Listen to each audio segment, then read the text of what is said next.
करते हैं। मैं हरजुम आपको हिंदी पढ़ाता हूँ। इसी क्रम में देखते हैं हम अपने सिलेबस के अकॉर्डिंग जहाँ हम पढ़ रहे थे उसके आगे चलते हैं।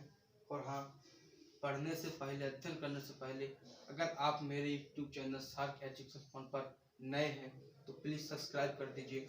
चलिए देखते हैं उत्पत्ति के आधार पर, है ना, उत्पत्ति के आधार पर शब्द कितने प्रकार के होते हैं। तो मैंने आपको बताया था, मैंने आपको एक चार्ट बनवाया था जिसमें बताया था कि उत्पत्ति के आधार पर शब्द के कितने भेद होते हैं। तो आप जानते होंगे, तत्भव बताया था मैंने आपको, है ना, तत्भव बताया था। दूसरा तत्सम बताया था। तीसरा क्या बताया था साथियों? देशज, फिर विदेशज और अंतिम संकर, है ना।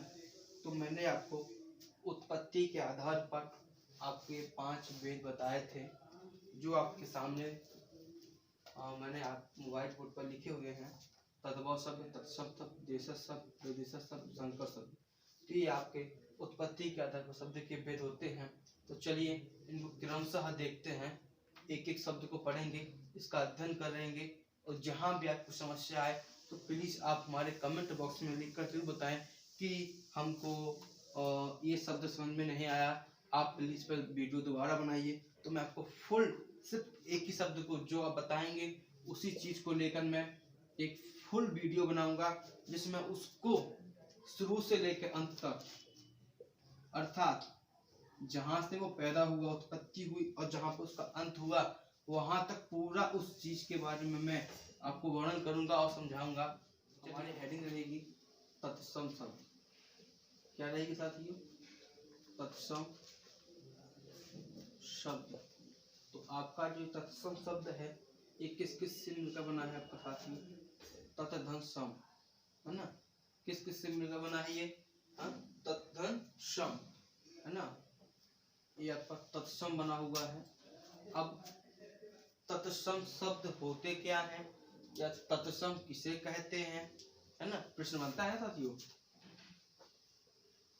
प्रश्न बनता है आपका कि तत्सम क्या है या तत्सम शब्द किसे कहते हैं। तो देखते हैं।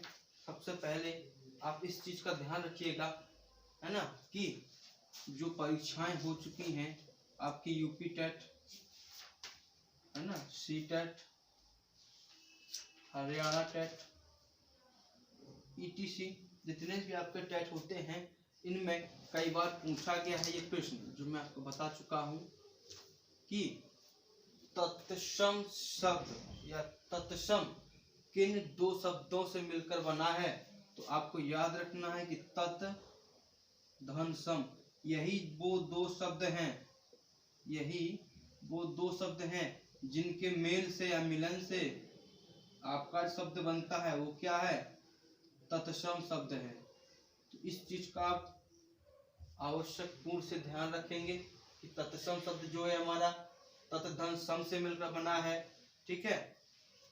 और इसका जो अर्थ होता है, ठीक है, इसका जो अर्थ होता है, ठीक है, वो क्या है?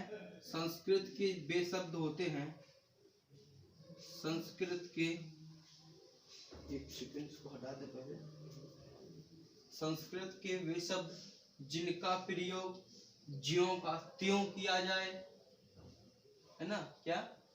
संस्कृत के वे शब्द, संस्कृत के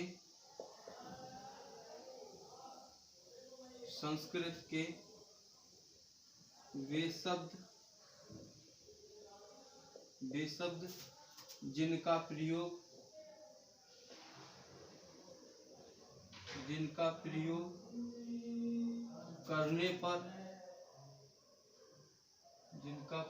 करने पर उन शब्दों को, है ना, उन शब्दों को ज्यों का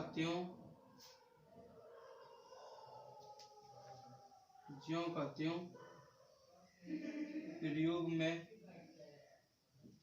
प्रयोग में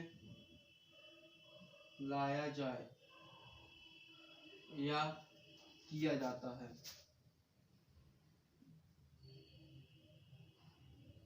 या किया जाता है। ठीक है। तत्सम शब्द क्या होते हैं? तत्सम शब्द संस्कृत के वे शब्द जिनका प्रयोग करने पर, है ना, उन शब्दों को ज्यों का त्यों प्रयोग में लाया जाए या किया जाता है, उन्हें हम क्या कहते हैं? तत्सम शब्द कहते हैं। क्या कहते हैं? तत्सम शब्द कहते हैं। अब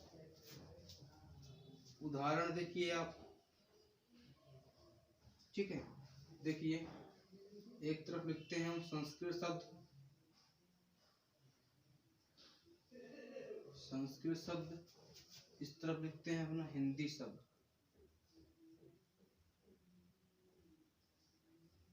क्या लिखते हैं? हिंदी शब्द। जैसे संस्कृत शब्द क्या होगा आपका? ऐसे घोटक है ना? क्या है? घोटक। इसका क्या होता है? घोड़ा। होता है कि नहीं होता है? जैसे आपका क्षीर, क्षीर का क्या होता है? खीर। होता है कि नहीं होता? होता है ना। जैसे आम, है ना, आम, इसका क्या होता है? आम। तो आप समझने की कोशिश कीजिए, आपकी जो शब्द संस्कृत शब्द होते हैं उन्हीं को हम क्या कहते हैं? तत्सम शब्द कहते हैं। मैंने बताया भी है, संस्कृत के वे शब्द, संस्कृत के वे शब्द जिनका प्रयोग करने पर उन शब्दों को ज्यों का त्यों रख दिया जाए। क्या है? ज्यों का त्यों प्रयोग किया जाए। अर्थात ये शब्द जो लिखे हुए संस्कृत के, इन्हें कहीं भी प्रयोग करने पर इनको यही लिखा जाए, वहां आपका तत्सम शब्द होगा। और हिंदी शब्द क्या है इसका? ठीक है, जब संस्कृत शब्द आपके तत्सम शब्द होंगे, जब संस्कृत शब्द आपके तत्सम शब्द होंगे, तो जो आपके हिंदी के शब्द होंगे, तो आप समझ गए होंगे साथियों को मैं क्या कहना चाह रहा हूं, तो वो आपके तद्भव शब्द होंगे। ठीक है, जो आपके संस्कृत शब्द होंगे वो आपके तत्सम शब्द होंगे, और इसका जो हिंदी शब्द होगा वो आपका तद्भव शब्द होगा। जैसे घोटक का घोड़ा हो गया, क्षीर का खीर हो गया, आम्र का आम हो गया। ठीक है, ये थे आपके तत्सम शब्द। जैसे कि तत्सम शब्द को पहचानने की जो तरीका है, वो तरीका देख लीजिए आप। आपको सब संस्कृत शब्द नहीं पढ़ना पड़ेगा। तत्सम शब्द पहचानने की जो ट्रिक है आपकी, क्या साथियों? ट्रिक। आप बस इन चीजों को देख लीजिए, तो जिस शब्द पर, है ना, जिस भी शब्द पर आपको ये चीज मिल जाए, जिस भी शब्द पर अगर आप प्रश्न में पूछा गया है आम्र शब्द है ना, क्या है? आम्र शब्द है, आपका ऑप्शन नंबर 1 क्या रहेगा? तत्भव शब्द। ऑप्शन नंबर बी क्या रहेगा? तत्सम शब्द। ऑप्शन नंबर सी क्या रहेगा आपका? संकर शब्द। ऑप्शन नंबर डी क्या रहेगा? कोई नहीं। ठीक है, देखिए क्या बताया मैंने आपको, जहां भी आपको ये वाला रा, ये वाला रा, ये वाला रा, या रे, या ये अनुस्वार, विसर्ग, श्रेय, छ, त्र, ज्ञ, है ना, ज्ञ, जहां भी आपको ये शब्द मिल जाए या मात्राएं मिल जाए, ठीक है, वो शब्द आपका तत्सम शब्द हो जाएगा। देखिए मैंने क्या बताया आपको, क्या लिखा है? पूछा गया आपसे आम्र, पूछा गया ना, आम्र। देखिए आपको ये मिल रहा होगा, देखिए मैंने क्या बताया आपको, जहां भी आपको ये मात्राएं या शब्द या अक्षर मिल जाए, वर्ण मिल जाए, वो आपका क्या? तत्सम शब्द हो जाएगा। ठीक है, इसे आपको मैं बताया, क्वेश्चन बताया है, तो इस प्रकार से क्वेश्चन पूछा जाता है। अब देखते हैं दूसरा अपना तत्भव क्या है? तत्भव शब्द। चलिए देखते हैं अपना तत्भव शब्द। आपका तत्भव शब्द है साथियों, है ना, तो ये आपका तत् धन भाव इन दो शब्दों से मिलकर बना है। इसमें जो उपसर्ग लगा हुआ है आपका तत्, ठीक है। अगर आपसे प्रश्न पूछा जाए कि तत्भाव शब्द में किस उपसर्ग का प्रयोग किया जाता है, तो वो आपका है तत्। और प्रत्यय क्या है, प्रत्यय क्या है, भाव। अर्थात तत् उपसर्ग के साथ भाव प्रत्यय लगाने से बनने वाला शब्द होगा आपका, वह शब्द क्या होगा, तत्भाव शब्द होगा। तत् धन भाव है ना, तत् धन भाव से मिलकर जो शब्द बना आपका तत्भाव, ठीक है, यही आपका क्या तत्भाव शब्द है, ठीक है। तत् उपसर्ग भाव प्रत्यय से, ठीक है, मिलकर बना है तत्भाव शब्द। अब आपसे प्रश्न पूछ सकता है, क्वेश्चन कैसे पूछता है आपका पेपर में, एग्जाम में, कि ये प्रश्न बहुत महत्वपूर्ण प्रश्न है, आता है परीक्षाओं में। तत्भाव शब्द में उपसर्ग है ना, तत्भाव शब्द में उपसर्ग है। ऑप्शन नंबर ए तद, ऑप्शन नंबर डी तत्, ऑप्शन नंबर सी तद, ऑप्शन नंबर डी तत्। देखिए चारों ऑप्शन आपके मिलते जुलते हैं, क्योंकि तद देखिए है मिलता, फिर देखिए तत्। अगर आप जानते हैं कि तत्भाव शब्द में हमारा तत् उपसर्ग लगा हुआ है, तो आप निश्चित मानिए 90% लोग यही लगा के आएंगे। क्यों लगा के आएंगे, क्योंकि उनको तत् मिल जाएगा। लेकिन एक चीज नहीं देखेंगे कि इस तत् में भी नीचे हलंत होता है, तो जहां हलंत नहीं होगा वो तत्भाव का उपसर्ग नहीं होगा। तो हलंत अति आवश्यक है, तो आपको तत् तो देखना ही देखना है, इसके साथ साथ को हलंत भी देखना है, ठीक है। इसका देखिए तद, ठीक है, आपका ये कट गया, ये कट गया, बचा आपका तत् और ये तत्, है ना। तो अब ये देखिए मैंने क्या होता है, तत्भाव में तत् उपसर्ग है ना, अर्थात नीचे हलंत लगी हुई है ना।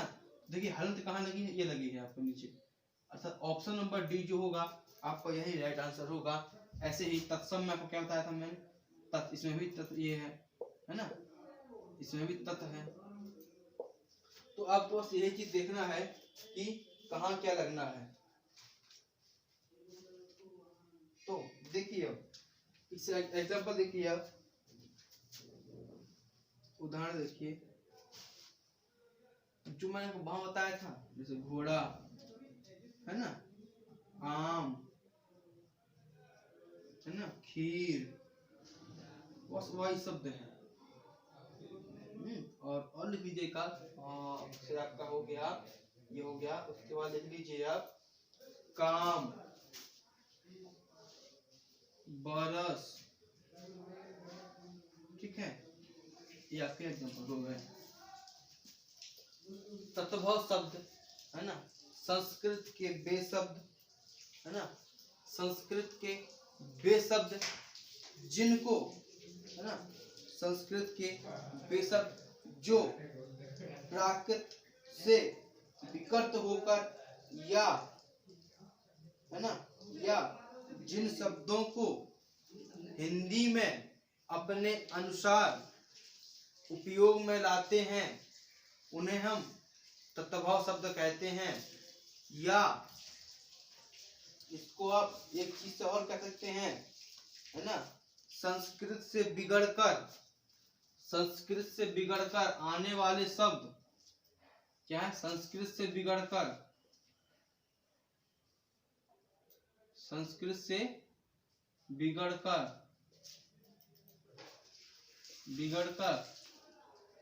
आने वाले शब्द आपके तत्भाव शब्द कहलाते हैं। तत् धन भाव से मिलकर बना है तत्भाव, उपसर्ग तत्, भाव प्रत्यय। उदाहरण देखिए घोड़ा, आम, खीर, काम, बरस। मतलब जो भी आपकी हिंदी के शब्द होंगे, जो भी आपकी हिंदी के शब्द होंगे वह सारे शब्द आपके तत्व शब्द होंगे, और जो भी आपके संस्कृत के शब्द होंगे, इसके संस्कृत के, वो आपके सारे तत्सम शब्द होंगे, तत्सम शब्द होंगे।